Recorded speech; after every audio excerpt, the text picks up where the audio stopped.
Good evening, and welcome to another Zoom event from the Northumberland Learning Connection, or NLC. My name is Peter McLaughlin, and I'm a member of the NLC board. Before we begin, I respectfully acknowledge that Northumberland County, where NLC is based, is located on the traditional territory of the Anishinaabe, the Huron-Wendat, the Iroquois, and the Ojibwe Chippewa peoples.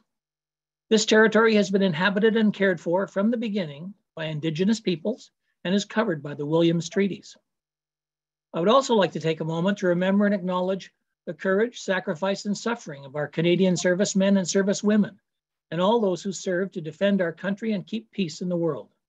They all deserve our thanks, our respect, and our remembrance, not only today, but every day.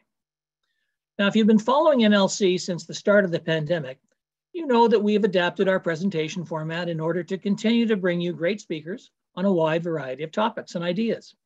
This month, we're experimenting with a 3-event mini-series on a very current topic, the environment and pathways to net zero. I have the pleasure of introducing our speaker for tonight's event. Sara M Alvarado is the Executive Director of the Institute for Sustainable Finance, which is hosted by the Smith School of Business at Queen's University in Kingston. The Institute of Sustainable Finance brings together academia, the private sector, and government in order to shape Canada's innovations in sustainable finance. In addition to a full-time job at the Institute for Sustainable Finance, Sara also manages to be co-chair of the World Economic Forum's Infrastructure 4.0 initiative, and she is a mentor at the Infra Challenge Innovation Competition organized by the Global Infrastructure Hub, a G20 initiative. Sara's impressive resume is set out in more detail on our website. Now, I don't know about you, but when I first heard the word sustainable finance and School of Business, I thought, oh, it will be a talk about how to invest our money in order to sustain our lifestyle. How can that be remotely connected with the environment and any hope we have of saving it? Well, I was mistaken and somewhat provincial in my thinking. We have Sara with us tonight to expand my and hopefully your knowledge and understanding of the interaction of the capital markets and the environment, the interaction of the capital markets and the environment, and the benefit of aligning those sectors in order to promote both environmental stability and economic prosperity. We're also happy to welcome back a good friend of NLC, Karen Wells, CBC journalist, lawyer, and award-winning author, to interview Sara and draw out some of her thoughts and insights on this topic. So over to you, Karen. Thank you very much, Peter, and welcome to everybody who has joined us tonight. It's very nice to be back with NLC. As Peter said, we're going to be hearing from Sara Alvarado, Executive Director of the Institute for Sustainable Finance, and I'm sure we will find out what that is as we go along. Let me run over the housekeeping details if you like. Sara will speak for about half an hour. She and I will then have a brief chat, and then over to you for questions. So as we go along, please send your questions in on the Q&A function. And I'll go back to my standard thing, keep them simple, please, or keep them short. And I know there's going to be a lot of initials around this subject. The more you can avoid those initials, the better, because it will just confuse people. Anyway, enough from me. Let me hand it over to our guest. We're very honored to have with us Sara Alvarado. Sara. Thank you so much. I want to thank NLC for this event today, and Karen, Dorothy, Peter for your kind introduction and for inviting me to be here tonight. How appropriate as we look at Canada's competitiveness in light of sustainable finance and what's happening with climate change to be having it on November the 11th. So great to be here. Thanks for your attention. I'm going to share my screen now, and I want to make sure that you do see that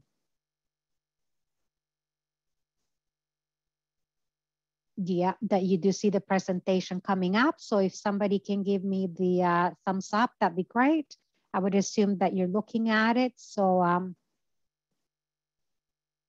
great. So I would like you to focus on the big picture. These are our supporters, creators of the ISF foundations, and the ISF goal is basically to align mainstream financial markets with Canada's transition to a prosperous and sustainable economy. How do we do that? We focus on producing independent research on sustainable finance. We do education. We just started a course this week precisely on sustainable finance by Queen's University and the ISF. We do collaboration, kind of like, setting up tables, bringing private sector, government, academia, and investors to the table so that we all talk the same language, and outreach events such as this one, presentations, roundtables, and the like. ISF, we mentioned the foundations on one side, the banks on the other side, and importantly, policymakers, banks, pension plans, everyone who can write a check to move the sustainable finance in Canada forward. And again, this is our set of products. So I'm not going to stop on this. You can visit our website. We have research, we have the course, we have primers, which are 2-pagers on certain topics like what's taxonomy, for example. And then we have webinars, which are taped on our website. So I'm not going to spend a lot of time there. And we also have the Canadian Sustainable Finance Network, which is a group of 91 professors across 28 universities in Canada. We have webinars, academic webinars and discussions with them that are also available for free on webinars. So now let's get to the topic of today: climate change, climate action, GHG emissions. I mean, there's a lot of this talk. You're going to see a lot of acronyms through my presentation. So don't spend a lot of time thinking about the minutiae. Try to see the big picture, and then at the end, we're going to wrap up. So climate change is at the top of every agenda these days, be that on the financing side, regulatory or industry strategy discussions, resulting in a plethora of new institutions, or the focus of established ones on sustainability and climate change topics, including challenges, but also potential solutions. What does it mean globally to the different sectors in our own jurisdictions, to infrastructure, industry, financing, and policy? We're going to see that. So today we're going to be discussing, as I said, the macro level of this information, the fundamental changes that are being introduced before our very eyes, and how do we internalize that and put it in our own perspective, depending on what our interests are, what is it that we do for work. So we have to take all that information and figure out, so what? What does it mean to me? Again, the SDGs, you just saw it in the previous introductory slides. Sustainable Development Goals were adopted by all UN member states in 2015. It is a shared blueprint to bring peace and prosperity around the world. A lot of them pertain to climate change and GHG emissions. So you see, for example, the one here on infrastructure. You also have sustainable cities and communities. Climate action, of course, is a central one, but also life below water, life on land. And one thing that I want you to remember from this slide is the UN SDGs were adopted in 2015. I think that was a very key year because these conversations have been happening for a while, but 2015 kind of like aggregated a lot of momentum. Now we take the Paris Agreement. I'm not going to spend a lot of time on this. You probably have heard more about Paris Agreement than we can process. It is a legally binding international treaty on climate change. It was adopted again in 2015. So when you put the UN SDGs and the Paris Agreement, you can see that the world is coming along. And reason why I put these two maps here is because in early 2021, the US with the Biden administration came back to the Paris Agreement. And I think that was a significant move to have an economy like the US coming back into the Paris Agreement. And you see now the map on the right-hand side is pretty much all green, either ratified or signed. World Economic Forum, Peter mentioned in introducing me that I co-chair the Infrastructure 4.0, which is how do we use technology to solve all these issues. But you look at the chart, and the chart shows impact on the y-axis and likelihood on the, impact on the y-axis and likelihood on the x-axis. So the highest impact and the more probable likelihood sits on this circle here. And when you look at the bigger ones, infectious diseases, The other ones are climate change, climate action failure, biodiversity loss, human environmental damage, natural resources crisis, and extreme weather. And if you listen to Jane Goodall, she would argue that infectious diseases are coming as a result of us messing up with the planet. So you look at all these big risks, obviously attract a lot of attention from many entities around the world. IPCC, I saw it also in one of the slides. IPCC is the United Nations body for assessing the science related to climate change. And they came up with a report very recently this year.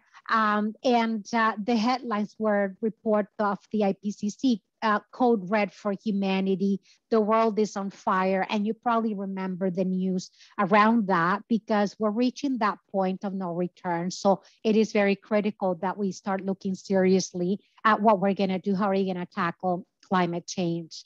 On this slide, I brought in the GHG emissions. A lot of people think about CO2 as GHG and use them interchangeably, but there's a lot more than that. For example, methane and how that relates to agriculture is one that is a big one, but then you also have the NOx, the SOx, and everything that you see on this cloud here.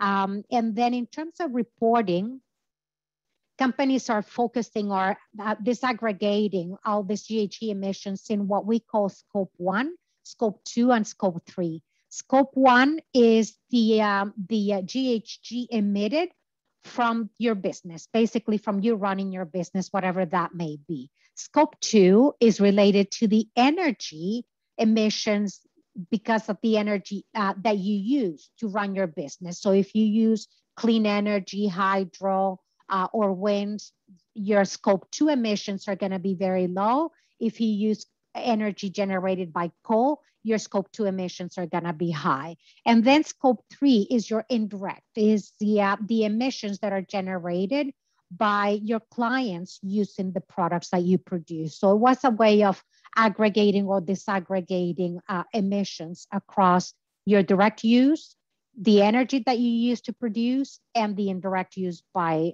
the customers. On this screen, I bring the Bank for International Settlements because, you know, this is big on regulation and central banks, and they are looking at the systemic impact to financial stability and asset prices, which is very important in running an economy, and the risk of uncoordinated and fast developments. They called it the green swan. Some of you may have read the book from Nassim Taleb that I have on the left-hand side, The Black Swan, talking about tail events at the time of the 2009 crisis. Well, the green swan is kind of like an analogy to that and talking about, I mean, do we have tail events resulting from climate change and what that could do to our economies? Central banks then linked to that are looking, and they formed the Network for Greening the Financial System, NGFS, another acronym. And you have the center countries. In the center of the chart are the steering committee and members and observers. And then you have plenary members around that graphic. And central banks are looking at the macro financial risk, the stability of the financial system. You don't want everyone selling everything at the same time. You don't want companies, hitting cliffs, because then that would be very catastrophic for the economy. So you want a transition. You want the most possibly orderly transition when it comes to climate change and to try and avoid tail scenarios. And also they're looking at microprudential supervision. That takes me to what is our own country doing? What is Canada doing? We have Bank of Canada and OSFI, the regulator for financial institutions, launched a project on climate risk scenarios. And that was launched relatively recently. They decided to run a pilot before making any changes or introducing any new regulation from the OSFI side. And they decided to run this pilot with large financial institutions. So Intact, Manulife, Royal Bank, Sun Life, TD, the cooperators are big entities, big balance sheets, great modelers when it comes to running scenarios. So, trying to sort out what can we do? What is it meaningful? How do we tackle this? So that's a pilot that we're following very closely. On this slide, I want to talk about TCFD, is the Task Force on Climate-Related Financial Disclosures, a mouthful, but TCFD, another acronym. And TCFD is focusing on disclosures. Investors cannot invest wisely if they don't have the means to compare one company to the other. So financial disclosure is not only about the level and the detail of the disclosures, but also about standardizing them so that you can look at apples to apples and make a comparison between what this company is reporting and that other company is reporting in the same sector, for example. So TCFD focuses on governance. What are you doing around your climate risk at the governance level? Strategy, right? Disclose potential impacts on climate-related risks on your business. Risk management, how are you managing that? How are you identifying what the risks are and what are you doing about it? And of course, disclosure. And then the metrics and targets, right? Disclose the metrics and targets used to assess and manage the climate-related risks and opportunities when that information is material. And I want to emphasize the word material, because a lot of this reporting is going to be using materiality criteria. So obviously, Mark Carney and Michael Bloomberg are big supporters and leading this initiative. Now we go to EU taxonomy, and apologies, I have been talking all day, so need a sip of water, sorry for that. Taxonomy, what does it mean? It's just a classification.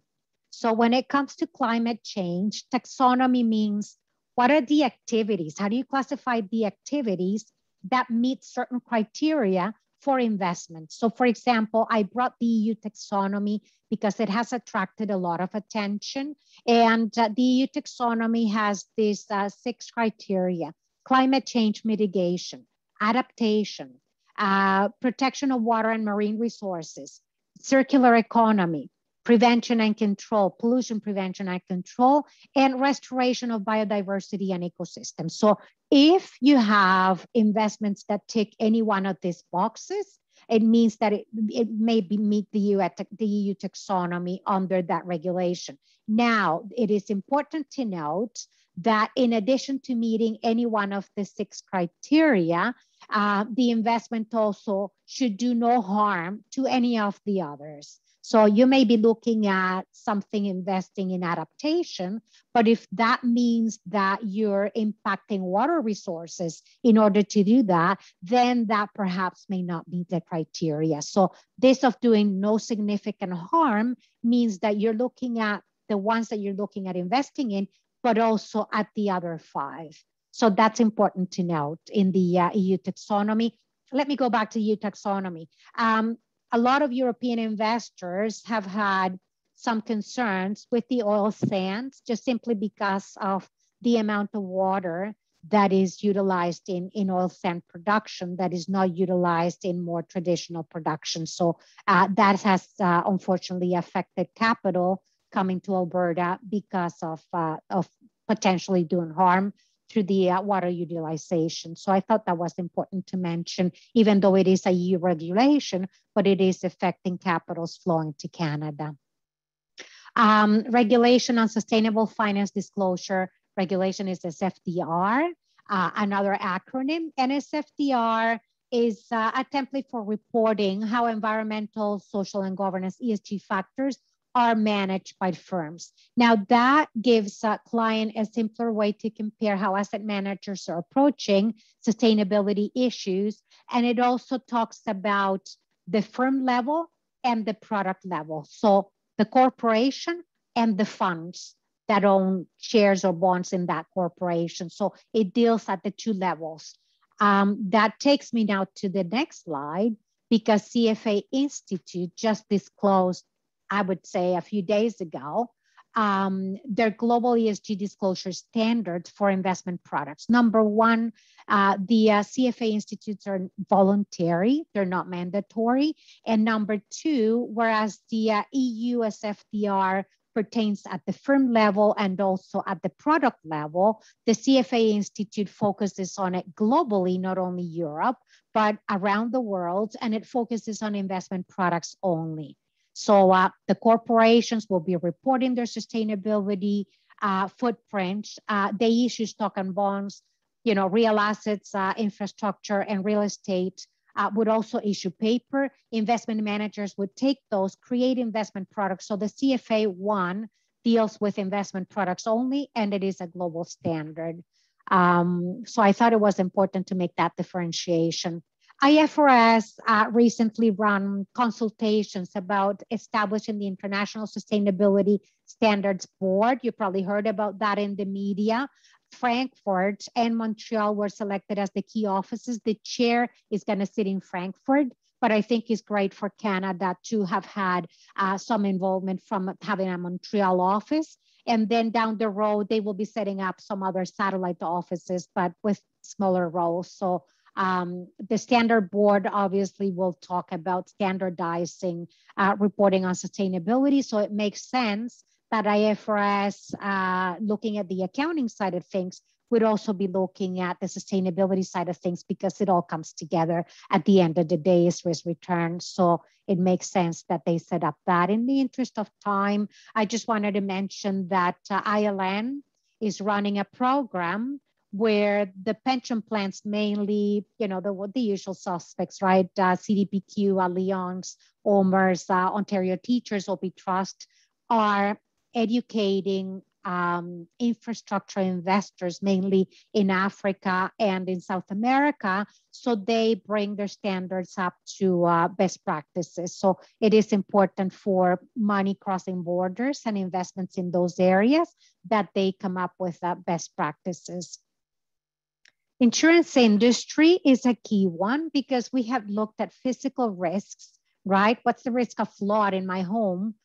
Storms, when you look at not only the personal property, but you think about infrastructure and transmission lines and what could happen with fires and storms and so on, and the insurance that you typically get on those assets and what is happening as a result of climate change, liability risk, right, of people affected that are pointing fingers at blaming somebody, and also transitional risk in finance. So contracts, for example, that used to have full insurance coverage when you're going to finance buildings or finance infrastructure or your own operations is something that is being looked at, because it's not so much so availability of insurance as it is affordability of insurance. Can we pay for those risks? Because obviously insurance companies are going to price that.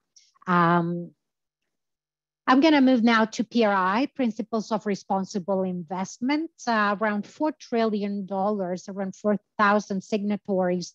And you can see the chart at the top of how that's been growing. These are voluntary and aspirational set of investment principles that investors have been signing to. Number one, incorporate ESG into your investment analysis. 2, be active owners, ask questions, be there. 3, seek appropriate disclosure on ESG issues. Ask companies to disclose. 4, promote acceptance and implementation of the principles. 5, work together to enhance their effectiveness in implementing the principles. And 6, people signing on to the PRI will report activities and progress. So very important, and a lot of investors are coming and signing the PRI. Investors have also formed the Climate Action 100 group. It is global investors that thought we could, number one, divest of our investments, or we could engage. Who do we want to engage? Well, we want to engage with the largest polluters. So we are tackling the bigger problem, right? Like there's no point in them coming and engaging with me. I only have my house. So what they're looking at is that engagement and conversation. And the Climate Action 100 includes 616 investors, 60 trillion in assets. I mean, this is not a pocket change. It is a significant and influential group, 167 companies that they're tackling, representing 80% of global industrial emissions. So if you're talking to the mega emitters and you're an investor and you sit at the table and say, what are you doing? What are your plans? How are you going to become net zero? Otherwise, if you don't have any plans, more likely start preparing for winding down, or you're going to go bankrupt. Sorry, there's no other alternative than that. Importantly, BlackRock, very influential, came in last year to sign and join the Climate Action 100. Every time you have this kind of big Goliaths joining in, makes the news, and it provides more credibility and more impact to the already, I think they had 52 trillion last year when I last looked at it. Canadian investors just came up with something, I think it was last week or end of October, doing the same thing. It involves around 5.5 trillion that came in and signed up to become more active and more engaging, talking to the companies that they invest in. Then we have the banks. So we just talked about the investors, right? Institutional investors and asset managers. The banks formed also the Net Zero Banking Alliance, NZBA. Look at the acronym because there's another one coming that is NZAB. Just to confuse us, right? NZBA is Net Zero Banking Alliance, doing the exact same thing, but with the banks. Banks asking their borrowers the tough questions. What are you doing? What are your plans? How are you going to decarbonize? How do we measure that? And very interesting, new products that are coming. It's sustainability-linked bonds, sustainability-linked loans, loans that are defining pricing, how much spread over Canada's to price the product depending on how much you decarbonize. So they're setting the targets, but they're also hitting where it hurts, the pricing of that loan or the pricing of that bond. So the faster you decarbonize, the better pricing that you have. So, getting to those levers, right, that really can make a difference. So Mark Carney was working with the Canadian banks. They joined the Net Zero Banking Alliance around mid-October. So the announcement is there in time for COP26. Now, Sustainable Finance Action Council, this is, these are entities that the government is creating. You remember that I spoke about TCFD, is the Task for FOIA Disclosures. Well, the SFAC is going to be focusing on how do we move the TCFD, the climate-related financial disclosures, how do we move them forward in Canada so that we can provide investors the disclosures and the knowledge that they need to invest wisely. This recommendation came as a result of the expert panel on sustainable finance. 2 years ago, the expert panel came up with 15 recommendations. The ISF just published a report, if you want to look at it, is on our website, looking at what has been done in these 2 years with respect to the 15 recommendations. We interviewed 34 people from across Canada, different industries and different sectors to provide their opinions. So it is a good report to look at.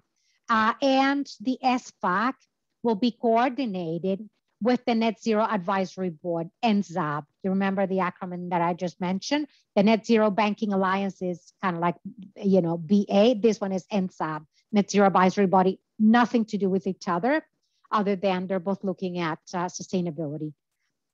So the Net Zero Advisory Body is an advisory body for the Minister of the Environment.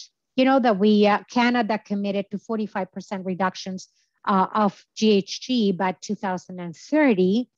So there's the Bill C-12 was passed at the House of Commons that says, yeah, you said we were going to reduce by 45%, but there has to be accountability for that. And you have to prove that you have plans. How are you going to get there? So the Net Zero Advisory Body will be advising the Minister of the Environment on what are the steps, what are the pathways or potential pathways that could get us to that 45%. So it's not just coming up and saying 45, but prove it, be accountable for it, have plans in advance on how you're going to get there. So that's the role of the NSAB. Rating agencies, traditionally you would be very familiar with credit rating agencies, AAA, AA, BBB, BB, and down the rating scale.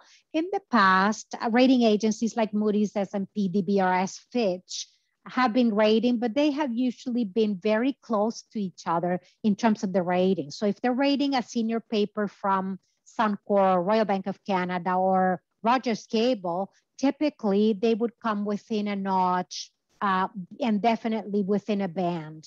They have been much more correlated than the ESG ratings that we see these days. So ESG ratings produced by MSCI, Bloomberg Sustainalytics, Refinitiv, and many, many more providers are more dispersed. And you have seen in some instances that a company may be very good under one methodology and very bad under another. So that's something that needs to come closer. And obviously, rating agencies are looking at incorporating climate change in their own credit ratings. That has a huge significance, right, in the cost of capital. So it is very important that we look at that. And then Glasgow COP26. I attended the COP23 when I was at the EMB in Luxembourg, and COP23 was about bring people along, convince them that this is a good idea, convince them that we don't have a lot more time, that the science is there. COP26 is about all of those that have been convinced are now moving into action. So it is, what are you going to do? Like, now that you're convinced, show us what your plans are. And by the way, we have to move very quickly. So it is a very key COP. All eyes are on that one. You probably follow the news as I have been following very closely. So climate risks, physical risks related to climate change, impacts our own homes. You probably heard about the floods in Guelph, floods in Toronto, fires out west. So it is becoming more and more and more common. You see, the big floods in South America, regulatory risk that comes with that. Carbon markets are going to be a topic that you're going to hear time and again. Carbon markets, for example, energy. A company could make money by selling energy. Now, clean energy companies are also going to be able to make money by selling carbon credits, and the dynamics that brings into the financial analysis. Market risk, given the carbonization, right, and asset developers, references to stranded assets, what's happening in the markets is going to maybe choppy, but nice to follow up on that as well. We need to pay attention to who are potentially not gonna make it, and we don't want to have those in our portfolios. Reporting on the entire chain of production, parts manufacturing, and then the scopes 1, 2, and 3 that we spoke about.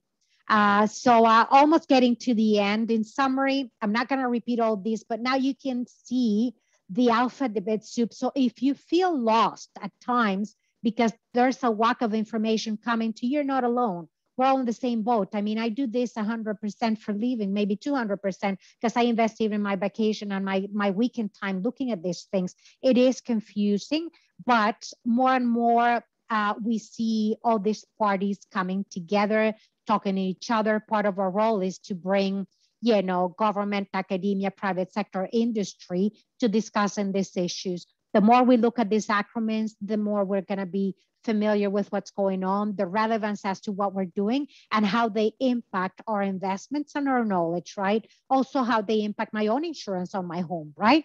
Because I'm looking at how they're pricing it right now, and they have certain areas that are water flood more risky. So it is interesting to look at. So in summary, Paris Agreement, the UN SDGs, how that's impacting infrastructure, industry, and finance. Financing is key to get projects completed. Is not only aware, but fully immersed in sustainability changes from the perspective of regulation. Think about regulated institutions. The insurance companies, I used to work for Sun and Manulife, and I can see how the regulation could be, a positive, but it could also be a little bit of, a challenge when you're looking at investing in new sectors. If you think about new technologies that are a solution for climate change, but because of the nature that they're new, they're going to be higher risks, from higher capital requirements, capital allocation, risk management, and reporting. And I find for investments, you have to train and make sure that you invest time, not only on the front line, but also on the risk managers that are going to be approving that, on the accounting side that's going to be reporting that, and legal, because they're going to be looking at all of your agreements. Central banks, we spoke about, they're looking at systemic risk. Regulators and rating agencies, obviously, for their own very important reasons looking into this. The accounting profession and boards also looking at it from the perspective of fiduciary duty, and policymakers looking at the COP and the new commitments. The use of technology, I'm very immersed in technology, as was mentioned in my introduction. I think the next 10 years we're gonna navigate between climate change and sustainability and technology. Technology being part of the solution to all this. So lastly, I wanna close. This is my last slide. Is the positive angle on all this. And I want to quote Mark Carney. He's a great champion, not only globally, but also for Canada. He's our own brain, right? And he said recently that net zero is the greatest commercial opportunity of our time. I couldn't agree more with that. I mean, when you look at climate tech, when you look at what we have in Canada, we have mining resources that are much needed for producing batteries. We have that in the north, right? When you see lithium and cobalt, we have technology, we have engineers, lots of opportunities there. And when you look at Jane Goodall, Time Magazine just put together this along with a YouTube video that you can Google search. And she said, hope is absolutely crucial if we're gonna go through this. So it is very important that we look at all the challenges that we just mentioned, but also opportunities on the investment side, most definitely. So I'm gonna leave at that. This is our team at the ISF, and look at our products on our website. We have a small team, but as Maya says, we're small but mighty, and a very dedicated team. So thank you so very much again for your attention, and happy to open it up for the conversation. Sara, thank you very much. Now I'm waiting till the screen adjusts so that I can see you again, but even if I can't, I know you can. There we are. Yeah. I'm glad you made the point that there's a lot of information here, because I'm a little bowled over. There is a lot of information. So forgive me if I ask you a question that you may have already answered. You did refer to a pilot project in Canada regarding regulation, because that's the big question that always comes up, particularly with international organizations. Where are the teeth? How do you enforce these things if it's all voluntary? It depends on which regulation. I'm assuming that you're talking about the disclosure. So you have regulation pertaining to disclosure. You have also regulation pertaining to capital requirements that are required of the financial institutions, right? And for regulation, you have regulation, supervision, and enforcement. So my perspective is that the pilot project that Canada is running is great. I mean, it's taking a little, for some people are impatient, it's taking a little bit of time, but you know what? You need to understand what you're gonna regulate. You need to know, okay, once I regulate, who's gonna follow up on that? Who's going to be supervising it? Do we have what we need in terms of the processes, the systems, the follow-up? And then if there is an entity who is non-compliant, how do we enforce it? Otherwise, it becomes a joke. And I find the pilot that Canada took should be used as an example by many other jurisdictions around the world, because you're including companies. Like I worked for Manulife and Son. I also worked for Scotiabank, and I was regulatory accountant at one point in time in my career. So I remember getting all those numbers, getting them through the system, putting together the regulation, and then the whole process, right? So it's not the capability of, yes, let's regulate, but let's make sure that those who are regulated have the capability of producing the data. Right? If the regulation asks, for example, for scope 3, and you sell, I have to use gasoline, apologies for that. You sell gasoline, do you have the capability of saying, Sarah drove the car from Cambridge to Toronto and that was her footprint? And it is all that chain, right? So very important point that you bring. So that's why I am very positive about the pilot, because it's getting all these parties together and looking at not only the willingness of putting in the regulation, but the ability to comply, the ability to report, and then the ability to enforce. My understanding is that the Europeans have a stronger regulatory system already up and running. Is that working? And why aren't we there? On the SFDR is on the disclosure side, yes. And SFDR is one of the acronyms that we mentioned, and they are reporting at the firm level and at the product level. They started in with let's go and we'll figure it out. We are doing it in a more cautious way. Let's look at what it takes and then we'll move on. It is just different approaches. I find the let's go ahead too soon, it's a little bit more disruptive. I keep coming back in my own mind to a very basic point that the first responsibility of any corporate interest is to its shareholders, i.e. the first responsibility is to make money. How do you balance the two things off? Because all the regulation in the world is lovely, but I'm not going to invest if it's not going to give me a return. Yeah, that is an excellent point. And there's been arguments on each side, right, that saying that investing in sustainable finance can be profitable. Now, I'm a risk person, right? I came from heading risk in my previous job. You have the formula that gives you returns are linked to the risk that you're taking or assuming. So if you put in place initiatives that are going to deal with, sustainability challenges, social challenges, governance challenges at your organization, what you're in effect doing is you're reducing the risk. So all else being equal, you have less risk for the same return, right? So on a risk return basis, you are okay because you're reducing the risk. If you don't tackle the sustainability issues, if you don't tackle governance issues, I mean, we're pretty good in Canada for governance. Other jurisdictions are not as good. That's why governance, but when you look at diversity on your boards, we still have some work to do. When you look at, equality and things like that, or if you're in project finance, the involvement or proper involvement at the right time of Indigenous communities is one issue in Canada where we could do better. All those issues, if you tackle those in the proper way, you're reducing the risk of your organization.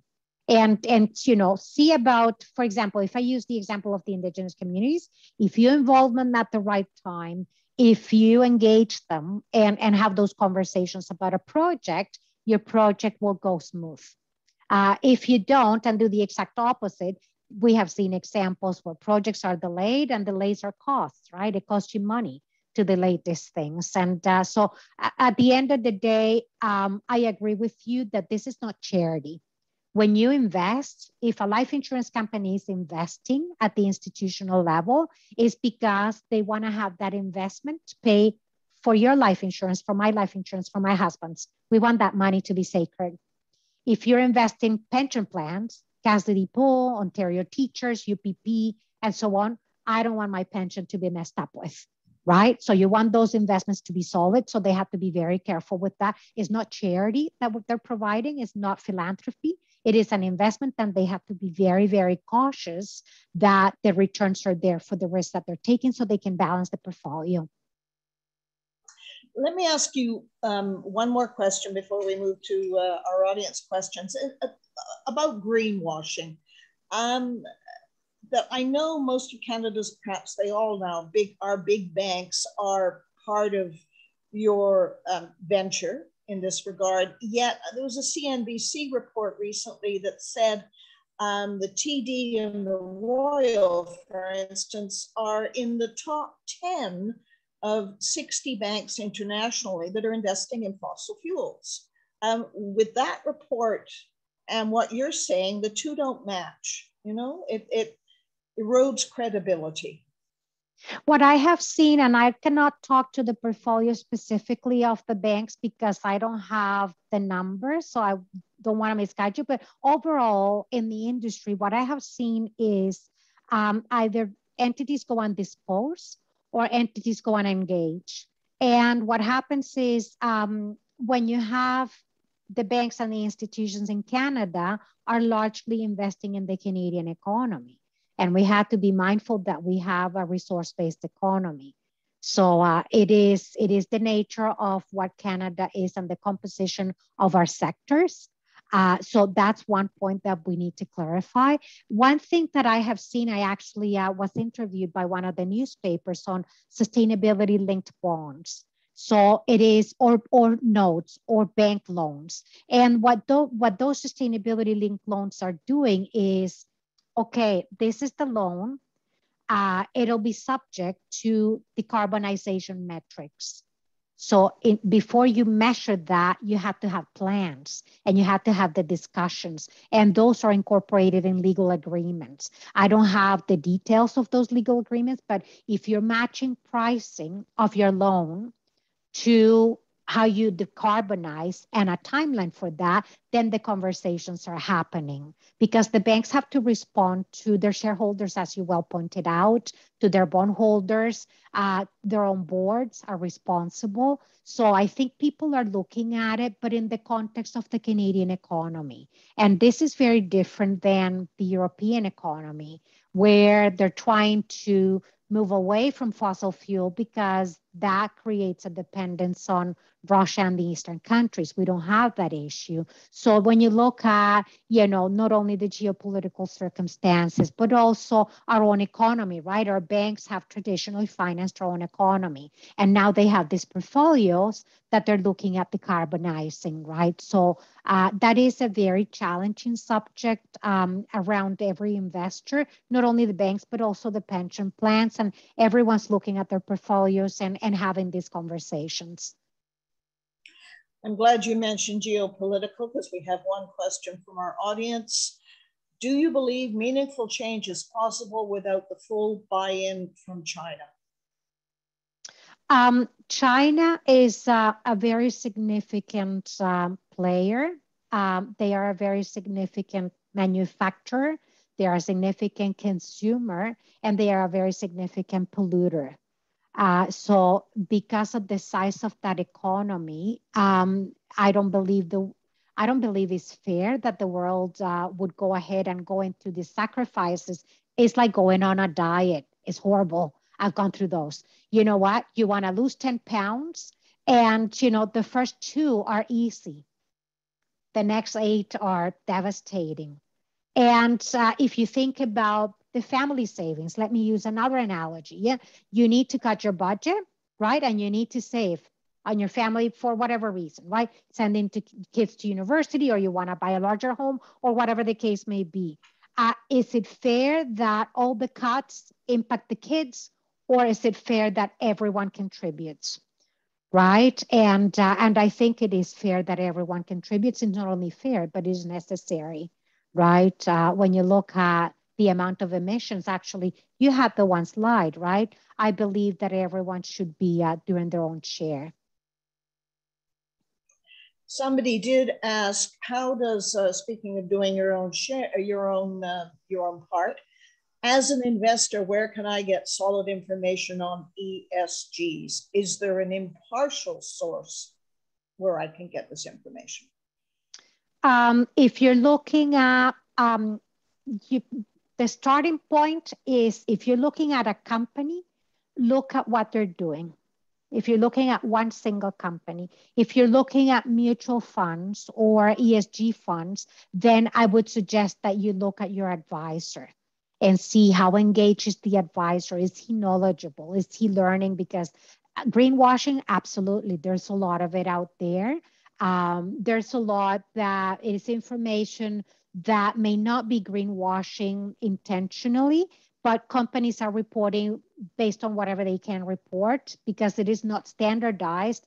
Company A in one sector may be reporting a lot. Company B may not be reporting that much. So how do you compare the two? And it is not bad intention. It's just where they're at in the whole process, right? So if you're looking at companies to invest in specific stocks or bonds, look at, do they have plans? Is the board engaged? What is their governance structure? What are they publicizing? What are they committing to? right? So that's very important because guidance will come from the top. And then see if they have, in addition to the accounting reporting, if they have any kind of sustainability reporting. Some companies have hundreds of pages, some others may have something smaller, but then you can start getting the sense of, are they serious about it? And I think that's a good question to ask. Are these people serious about it? Are they honest? Are they making the effort? Are they going to decarbonize, or are they just blah, blah, blah, right? And if they don't have the data, investors are asking for the data more and more. So companies are going to have to prepare and provide, because if they don't provide, that passes a very negative message. Speaking of blah, blah, blah, there's a question here. Do you agree with Greta Thunberg when she says that COP26 is a failure and a greenwash festival? I don't. I really respect what she has done. I think she has brought up a lot of awareness, and she has brought up a lot of hope and energy to the younger population. I believe COP26 has a lot of people that are very serious about it, but we had to be, maybe I'm dating myself. I have been in this industry for 32 years. I come from South America. I lived in Europe. I've been in Canada for 30 odd years. So when I look at, what you want and your aspirations versus what you need to do, I would like to be able to build a palace. Yeah, put Sarah to build a palace. I have to be realistic, right? It takes a little bit of time. It takes organization, and it takes bringing policy, bringing finance, and bringing industry together so that those conversations can be had. I think COP26 is going to do that. I think people are going back and looking at what policies do you need to make this happen quicker. Some countries are going to move faster than others. You also have the divide between the globe, north and south, right? So a lot of the polluters are in the north, a lot of the affected are in the south. And how are you going to deal with that, right? Because it is a huge responsibility. You can think about, the Amazon. You can think about, floods in some of these poor countries that have no way of managing that economically. And those are very difficult subjects to tackle. I don't think COP26 has been a waste of time. Actually, we have two representatives from the ISF, our director of research and one of our senior research associates are there covering to see, all this energy that's happening there. A lot of the push from the young people who have become so engaged in such a positive way seems to revolve around social justice issues that are a manifestation of climate change. And what you were talking about is the Southern Hemisphere, islands that are sinking, etc. How important is it for the North to be willing to give up something in order to restore some sort of social justice in those less developed countries? And do you think that will happen? I think social media has increased awareness amongst the young. When I think about when I was at that age, I was very secluded, and you heard the news from the newspaper and probably 2 or 3 local newspapers, right? The amount of information that you get, information and misinformation, is huge these days. So all these social issues are coming in very quickly, and they're hearing good and bad, which is not a bad thing, other than the misinformation one, right? Because they can confuse the younger population very much. Now, I think that will come to the person, right? And I think we have been more attentive to, do I want my shoes that I'm buying to include child labor? And you start thinking, right? And is that awareness of, can you disclose if you use child labor? And I think that's a good thing, because it's creating that awareness globally. Some companies are not disclosing, so you kind of go, why are you not disclosing, right, about these issues? Or slavery. Do you want people to make $1 a day or $2 or whatever that barely give them money to eat. These are big social issues, right? And I find Canadians, not only Canadians travel a lot around the world, but they have over time, and I think about November 11th, been very conscious about how do we do good to the world, right? But at the end of the day, consumption and social issues, it all comes back to the person, right? Do you want to buy stuff that involves, child labor or basically exploitation? Be that India, South America, and I did in the past. It was that kind of arbitrage, right?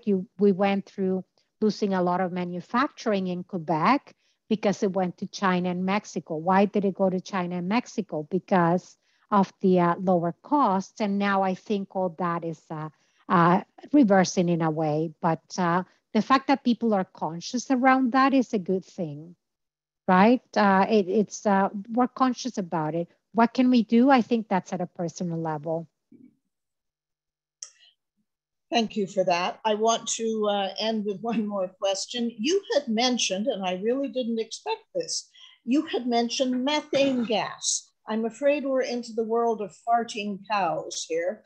And we do have a question. How serious is methane gas in comparison to greenhouse gases, emissions, CO2 emissions? And what's happening in the financial sector in regard to methane gases? A lot happening and a lot of interest and a lot of investments in new eco-farming. It's not only the cows and the poop, but it is also the methods of agriculture. Yeah. Trees would trap the carbon through the trunk and then they deposit it into the soil through the roots. And every time you're doing tilling, you're releasing that carbon into the atmosphere.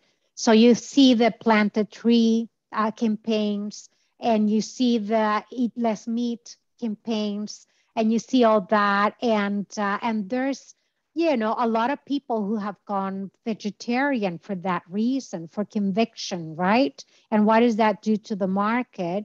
And carbon offset is something that comes to mind, right? Companies that are looking at technology to trap carbon from the atmosphere and deposit it into the soil, right? So there is a lot more interest in agriculture than we had seen in the past because of that. If you were not in the agricultural sector, finance people would be looking at the typical, extractives, infrastructure, manufacturing, services. Now agriculture is part of the formula, and agriculture is part of the solution also. When you look at, we had, funny that we're talking about this because we just brought Jane Goodall Institute to talk at our webinar about 2 weeks ago. And precisely that's what they're doing. They are running programs of deforestation or reforestation, trapping carbon from the atmosphere, put it into the soil, and selling those carbon offsets into the market for those entities who do their best they can. But think about cement, think about steel, think about those industries who can potentially decarbonize on phase 1 and 2 or phase 2 and so on. But there's going to be a base that, they cannot go to zero completely. So they may be able to buy offsets as a result. That's why we call it net zero. There's a lot of arguments against net zero, and that people may find the easy solution and go and, buy the carbon offsets as opposed to decarbonizing. The idea is to promote decarbonize as much as you can. And only after that, lose whatever pounds you can by watching your food, and only after that, use other methods. So that's it is an excellent point and question, because you're going to see a lot more into agriculture and a lot more into reforestation investment opportunities. Sara Alvarado, thank you so much. We really appreciate that you've given us your time this evening in a very busy schedule. So thank you so much, and we will all watch with interest to see what continues to develop. A pleasure, and thank you, Karen, and thank you to the organizers, because this is great, education, conversations. We need to be open about it and look at the challenges, but also I'm a positive looking at the opportunities as well. So thank you so very much for hosting me. Thank you. And Peter, over to you to close us out for this evening. Okay, thank you, Sarah. Thank you, Karen. Sarah, it's quite a topic, and I must say, to try and take it all in 30 to 40 minutes, I feel for everybody on the Zoom audience. I've been through it a couple of times already, and thankfully, for those of you who are interested, the slides that we had at the beginning are on our website, and you can go back and look at them. But also Sarah's slide presentation will be on our website. It's got links to more information. So if you're interested in this topic, and quite frankly, I think we all should be interested in this topic, because at what point in time are we going to say, oops, we missed the boat and it's too late? Anyway, let's see what happens. So thank you, Sarah. It was a great big picture introduction. As I say, you covered a lot of stuff in a very short amount of time, and we'll have to do our homework. Thank you to our Zoom audience for being with us this evening. Your loyalty and support keep us motivated to bring you great programs. So don't forget, we've got the second and third events on in this next 2 Thursdays. Global Action on November the 18th and Local Action on November the 25th. And you'll probably be getting an email about all that tomorrow. Now, before you sign off, we would ask that you take 30 seconds to answer a few survey questions that will pop up onto your screen. Thank you very much for attending, and you all have a good night. Bye for now.